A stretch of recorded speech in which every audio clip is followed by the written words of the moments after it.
गेल्या काही वर्षापासून आपल्याकडे स्टेशनांची, जिल्ह्यांची आधीची नावं बदलून त्या स्थानाचा काही विशिष्ट ऐतिहासिक संदर्भ असलेली नावं दिली जातात.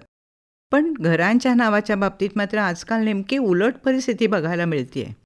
हे घराच्या या आधुनिक नावांमुळे आमच्याकडे घडलेला एक किस्सा सांगावासा वाटतोय. झालं असं की माझ्याकडे एकेकाळी काम करणाऱ्या मावशी मध्यंतरी मला बाजारात भेटल्या. आम्ही जागा बदलल्यामुळे आता त्या आमच्याकडे कामाला येत नाहीत. पण अत्यंत विश्वासू आणि अत्यंत प्रेमळ स्वभावाच्या. गप्पांच्या ओघात मी त्यांना आमच्या नवीन घरी यायला सुचवलं. त्याही पटकन तयार झाल्या. आता त्यांच्याकडे काही स्मार्टफोन नव्हता म्हणून त्यांनी आमचा पत्ता स्वतःच्या छोट्या डायरीत लिहून घेतला. 2 दिवसांनी म्हणजे शनिवारी 4 वाजता येईन म्हणाल्या. त्यानुसार मी शनिवारी त्यांची वाट बघत बसले. 5 वाजत आले तरी त्यांचा काही पत्ता नाही. अखेर त्यांचा फोन आला आमच्या नवीन घराची पत्त्याची चौकशी करायला. कारण आमचं घर त्यांना सापडतच नव्हतं. "ओ ताई, तुमचं घर नक्की कुठे आहे हो? इथे 10 जणांना विचारून झालं पण तुमची सवाई बिल्डिंग काय इथे कुणाला समजत नाही." अरे देवा! असा गोंधळ झाला होता का? पत्ता लिहून घेताना आमच्या सवाई इमारतीला मावशींनी सवाई करून टाकलं होतं आणि त्यांनी बरोबर लिहिलंय की नाही याची मी काही खात्री करून घेतली नव्हती. त्यामुळे सगळा घोटाळा झाला होता. अखेर घरात शिरल्यावर घाम पुसता पुसता शी काय भाऊ असली कसली तुमची ती नावं. पूर्वीचं तुमच्या घराचं नारायण प्रसाद नाव कसं साधं आणि छान होतं ना, हे काय सॅव सॅव सॅव.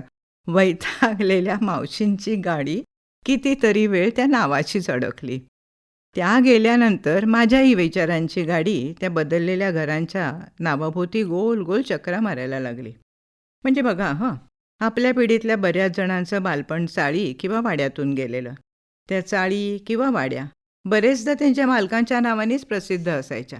जसं की नाईकवाडी, पाटकरवाडी किंवा मिस्त्री चाळ, खत्री चाळ किंवा फार तर हसमुख बिल्डिंग, रहिमत बिल्डिंग वगैरे वगैरे. आम्ही भिकारदासच्या चाळीत राहतो असा आपला पत्ता सांगताना कोणालाही अवघडल्यासारखंही वाटत नसे. अशाच एका विचित्र नावाच्या चाळीला पुलंनी तर अजरामर करून ठेवलंय. ती म्हणजे अर्थातच बटाट्याची चाळ. पुढे नंतरच्या काळात हळूहळू सहकारातून इमारती उभ्या राहिल्या तेव्हा मात्र इमारतींच्या नावात बदल दिसायला लागला. जसं की सहजीवन सोसायटी, विजयनगर किंवा परमानंद कॉलनी वगैरे वगैरे. त्याशिवाय देवादिकांप्रती भक्तिभाव बाळगणाऱ्या विष्णुकृपा, लक्ष्मी सदन किंवा गणेश दर्शन अशा नावांच्या इमारतींना तर तोटाच नाही. आणि स्वतंत्र बंगल्यांची ऐट तर काय विचारता. बोगनवेल किंवा थोड्याफार झाडाझुडपांच्या सान्निध्यातल्या टुमदार बंगल्यांची नावं तर खूपच बोलकी. पितृछाया, मातृस्मृती, साफल्य, विसावा, स्वप्नपूर्ती अशी ती नावं वाचतानाच त्यांच्या मालकांची मानसिकता लक्षात येईल. पण आजकाल असे टुमदार बंगले किंवा जुन्या चाळी, वाड्या हळूहळू खऱ्या अर्थाने नामशेष होताना दिसतात. घर बांधणीच्या कल्पना बदलत चालल्या तेव्हा त्याच्याबरोबर घरांची नावंही बदलत चालली. गंमत म्हणजे तिथे राहणारी माणसं याच मातीतली, बिल्डरसुद्धा याच मातीतले, पण घरांची नावं मात्र पाश्चात्य छापाची. म्हणजे काय तर आता आपल्या लक्ष्मी आणि विष्णूच्या जागी तिथे अपोलो, व्हीनस असे पाश्चात्य देव आले आणि अमलताश आणि पारिजातकऐवजी लिंडन आणि बर्च सारखे पाश्चात्य वृक्ष आले.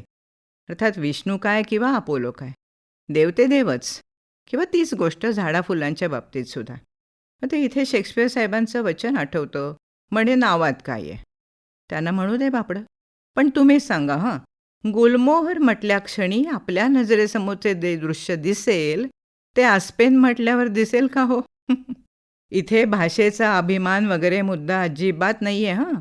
पण मला तरी आपलं वाटतं की प्रत्येक समाजाचे काही सांस्कृतिक संदर्भ असतात, त्यांची आपल्याशी कुठेतरी नाळ जुळलेली असते. पण या आधुनिकतेच्या हौसेपायी अशी अगम्य साहेबी नावं मिळतात आणि मग त्यामुळे आमच्या मावशींसारख्या सामान्यांचा गोंधळच उडतो.